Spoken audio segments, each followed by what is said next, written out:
दुई झरना। बहुत समय पहले की बात है। राजा दिवाकर सिंह नवाबपुर रियासत के मालिक थे।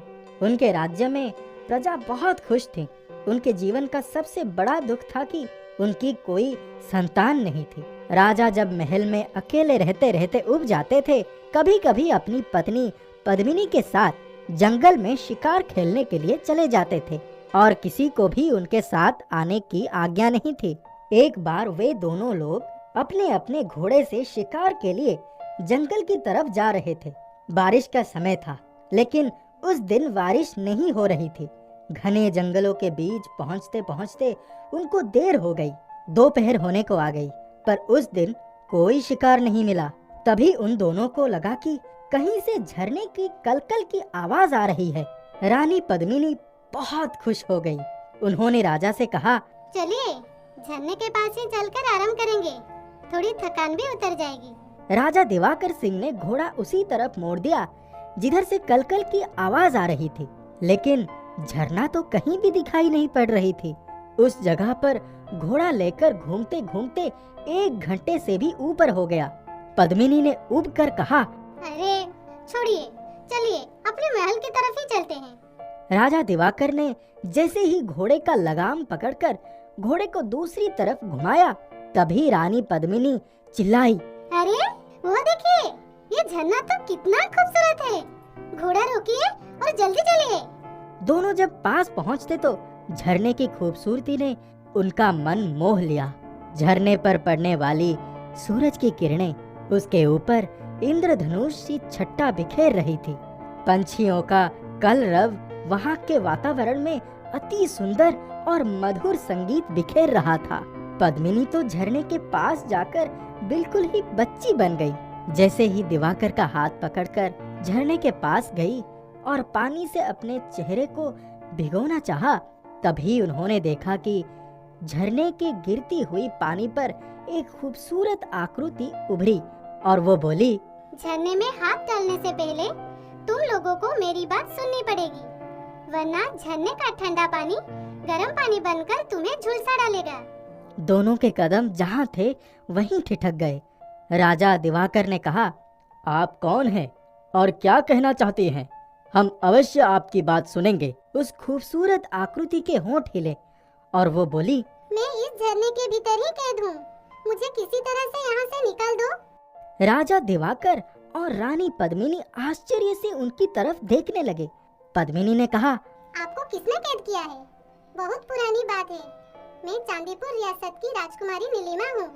एक बार हमारे राज्य में एक जादूगर एक खूबसूरत राजकुमार का वेश धारण करके हमारी रियासत में आया। उसने मुझ पर ऐसा जादू किया कि मैं उसके मोह फांस में बनती चली गई और एक दिन वह मुझे लेकर इन जंगलों में आ गया। उसने मुझसे शादी करनी चाहिए, पर मैंने मना कर दिया। उसने मुझे अपने जादू से इस झरने में कैद कर दिया। मुझे यहाँ से निकाल दो। तब राजा दिवाकर ने कहा, हम कैसे निकालेंगे?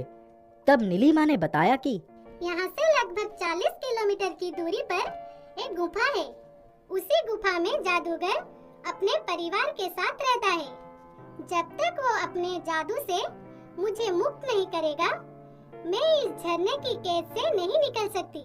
वह जब सोता है तब एक लकड़ी अपनी तकिया के नीचे और एक लकड़ी पैर के नीचे रखता है।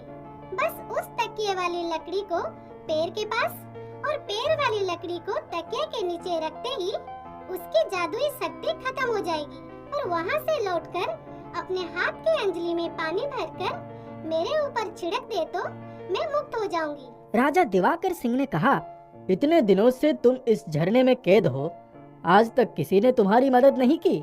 फिर वो बोली, लोगों को वो यहाँ तक आने ही नहीं देता। आप लोग पता नहीं कैसे आ गए। मैं कितने समय से यहाँ हूँ मुझे पता नहीं, लेकिन एक दिन एक बुढ़िया यहाँ आई थी। जैसे ही उसने झरने की पानी को हाथ लगाया, उसका हाथ जल गया था। राजा दिवाकर सिंह ने कहा, ठीक है, जैसे तुमने इतने दिनों तक सब्र किया, वैसे ही 2 दिन और कर लो। मैं तुम्हें उस जादूगर के चंगुल से छुड़ा कर रहूंगा। इतना कहकर वे दोनों अपने अपने घोड़े पर बैठे और नीलिमा की बताई हुई गुफा की तरफ चल पड़े। गुफा से कुछ दूरी पर ही एक नदी थी। उसी नदी के किनारे एक पेड़ में दोनों ने अपने घोड़े बांध दिया और नदी में हाथ मुंह धोया, पानी पिया। इसके बाद पेड़ के सहारे पीठ ठिकाकर बैठ गए। ठंडी ठंडी हवा के झोंके आ रहे थे। रात गहरा रही थी। थोड़ी ही देर में रानी पद्मिनी की आंख लग गई। अचानक ही राजा दिवाकर ने रानी को उठाया और बोले, चलो, रात का दूसरा प्रहर शुरू हो गया, अब जल्दी करो, अब तक तो वो दुष्ट जादूगर सो गया होगा। वे लोग जब गुफा के नजदीक पहुंचे तो देखा कि गुफा से एक हल्की सी रोशनी आ रही थी। थोड़ा आगे गए तो देखा एक पहरेदार उनकी रखवाली के लिए एक चट्टान पर बैठा ऊँग रहा है। राजा दिवाकर और रानी दोनों के हाथ में तलवार थी। उन्होंने एक ही वार में उसे घायल कर दिया और उसी की कपड़े से उसका मुंह बांधकर उसे खींचकर बाहर फेंक दिया। दोनों दबे पांव गुफा के भीतर चले गए। वहां जादूगर और उसका पूरा परिवार गहरी नींद में सोया पड़ा था। राजा दिवाकर सिंह उसके सिर के पास तलवार लेकर खड़े हो गए और रानी उसके पैर के पास। तभी राजा ने धीरे से उसकी तकिया के नीचे से लकड़ी उठा ली और रानी को पकड़ा दी, और रानी ने पैर के नीचे की लकड़ी उठाकर राजा को पकड़ा दी। लकड़ियां बदल कर रख दी गई। इसके बाद वे चुपचाप बाहर आ गए। जब गुफा के बाहर आए तो देखा कि वो पहरेदार बाहर ही खड़ा था। राजा ने एक ही वार से उसे घायल कर दिया। वो चीखता हुआ गुफा के अंदर चला गया। राजा दिवाकर सिंह और रानी पद्मिनी वहां से भागते हुए और बिना एक पल गवाते हुए घोड़े पर बैठे और घोड़े को झरना के दिशा में दौड़ा दिया। उन्होंने अपने पीछे आने वाले जादूगर के पूरे परिवार को बहुत पीछे छोड़ दिया।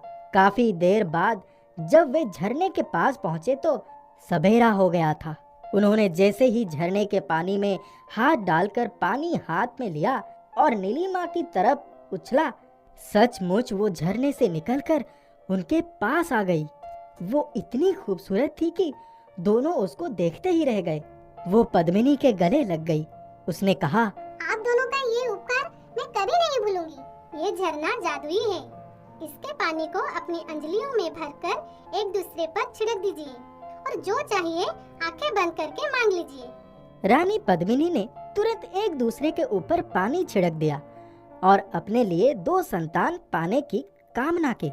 इसके बाद नीलिमा को रानी पद्मिनी अपने घोड़े पर बैठा लिया और अपने महल की तरफ चल पड़े। राजा दिवाकर सिंह ने महल में आकर एक दूत चांदीपुर भेजकर नीलिमा के माता पिता को खबर भिजवाई। वो लोग जब आए और अपनी बेटी को जीवित देखा तो बहुत खुश हुए।